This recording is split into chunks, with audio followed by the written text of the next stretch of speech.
Hello, welcome to How to Draw Celtic Knots. This is the third part in drawing a Triskele from the Gospel of St. Willibrord.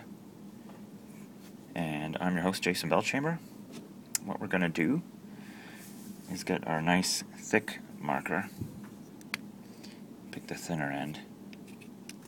And what we're going to do is fill in the negative space to make the positive space seem that it pops right out of the page. Now, slowly mark around the spine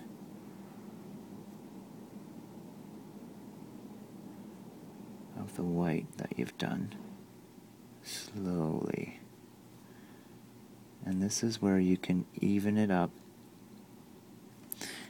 to make it a consistent thickness. You want to make that ribbon a consistent thickness because it's really pleasing to the eye.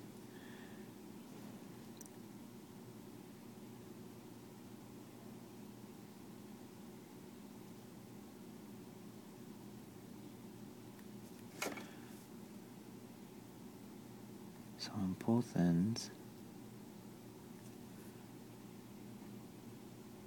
I start to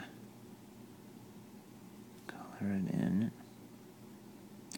Just color around the lines. This is where we start to color in and out of the lines.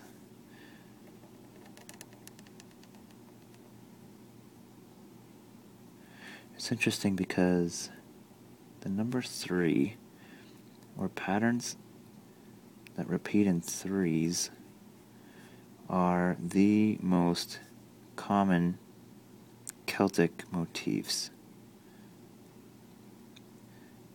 The knotwork, from my own research,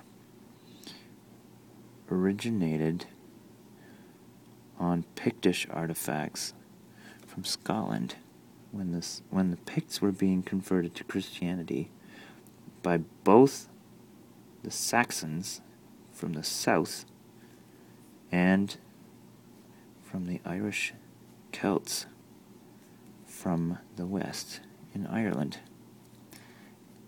Now the Picts were already what's described as a Celtic tribe. The Saxons not so much,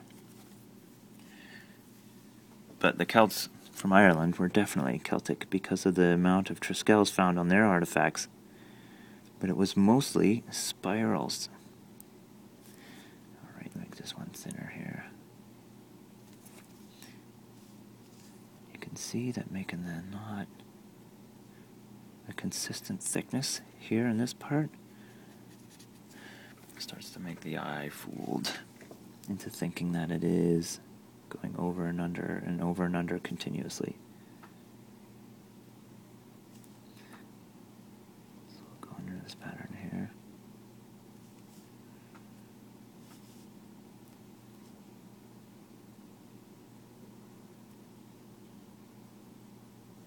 At this step 2 is where you start to make it, you start to draw it in just a little bit. But remember,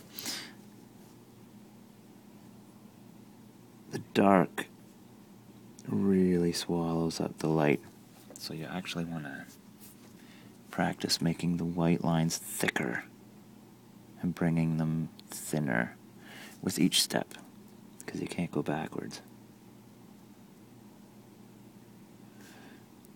Alright, we're on to our second Triskele.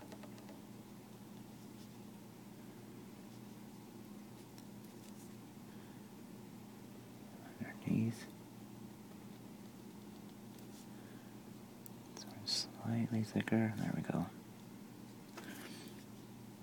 I suggest sticking with each line at this step and not just skipping to each crossover, because it keeps you in your brain thinking that this line is going to go over here. It just helps with consistency.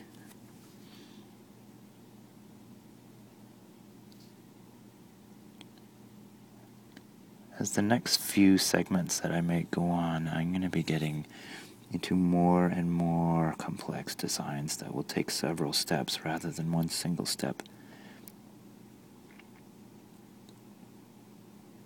But if you ever have any questions, just visit my website at bellchamber.net or just email me at jason@bellchamber.net.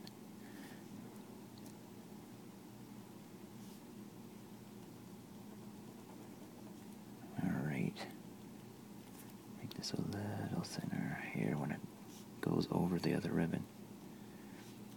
Okay, check that out. Is there anywhere I need to just fill in the space? It's looking somewhat even. There we go. A little bit of a jagged edge here and there. Alright, let's move to our last one.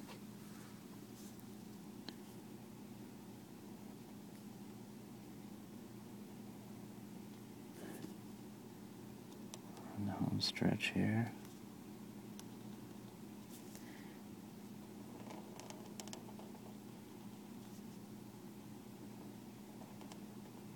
Over and under.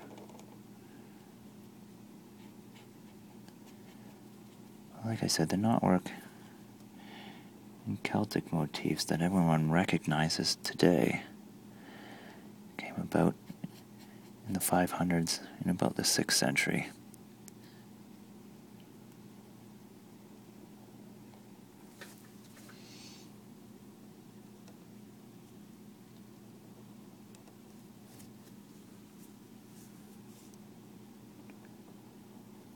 Over,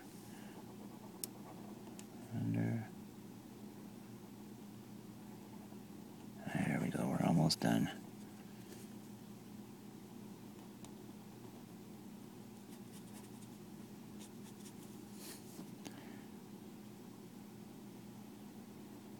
Over and under.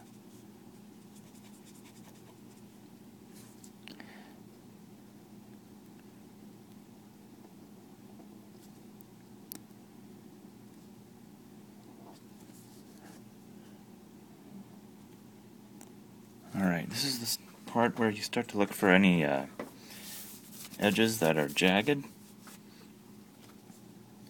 Just fill them in.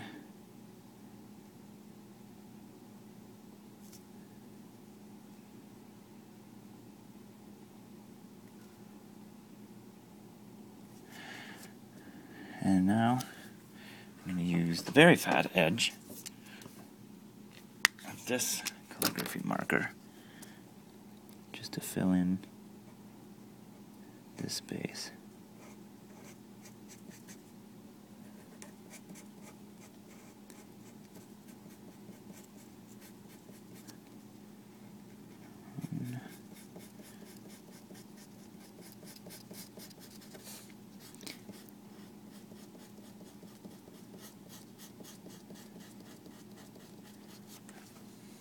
Good markers are fun too, because the way to use them is like a paintbrush that you never have to dip.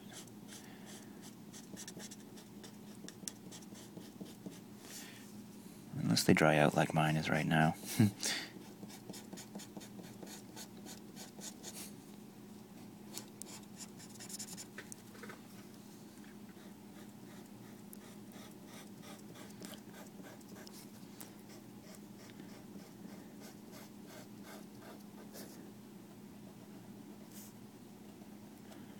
I've seen this knot on some Celtic crosses that are from Scotland as well, that predate this book, but there was a really nice image that I wanted to present to you too here. It's a little more vivid when it's in color.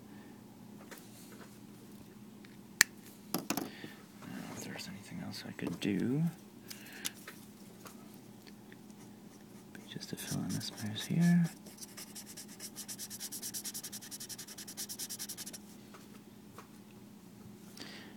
And then that space.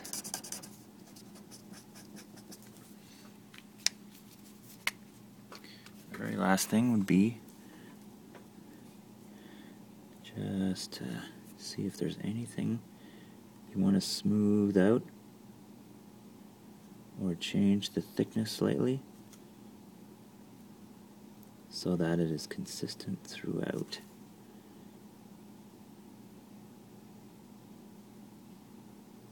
That is something that the eye really loves, is consistency, but it also prefers designs that are natural looking. If you ever look at a Celtic pattern that's created by a computer,